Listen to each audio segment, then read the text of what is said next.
Révolution et pouvoir militaire. 9. L'essor des armées et l'influence des idéaux révolutionnaires en Europe. À la fin du XVIIIe siècle, les armées françaises révolutionnaires étaient devenues un instrument central de la politique nationale et internationale.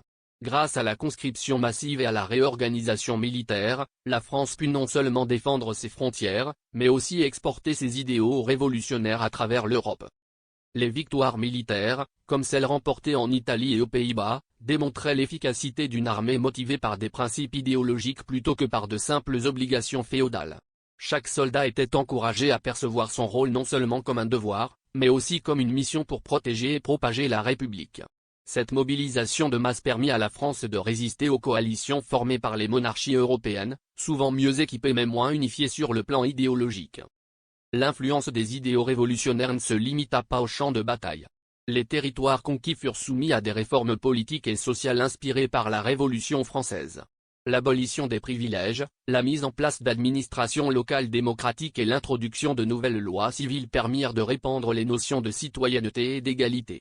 Ces transformations eurent des effets durables sur les sociétés européennes, provoquant des soulèvements et inspirant d'autres mouvements révolutionnaires.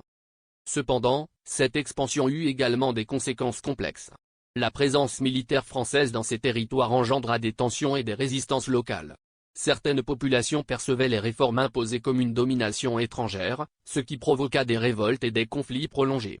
Malgré cela, les idées républicaines continuèrent à s'implanter, souvent en dépit des résistances initiales.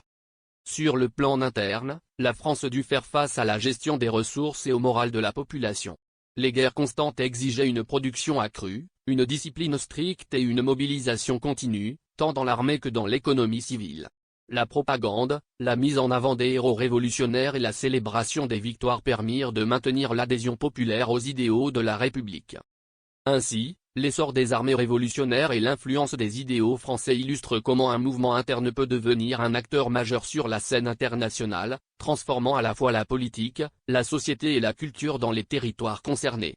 La Révolution française devint un exemple de ce que des principes idéologiques combinés à une force militaire organisée peuvent accomplir. Cette période préparait le terrain pour l'étape suivante de l'histoire française, l'ascension d'un leader capable de centraliser le pouvoir et de poursuivre la diffusion des idéaux révolutionnaires, qui allait marquer la transition vers l'ère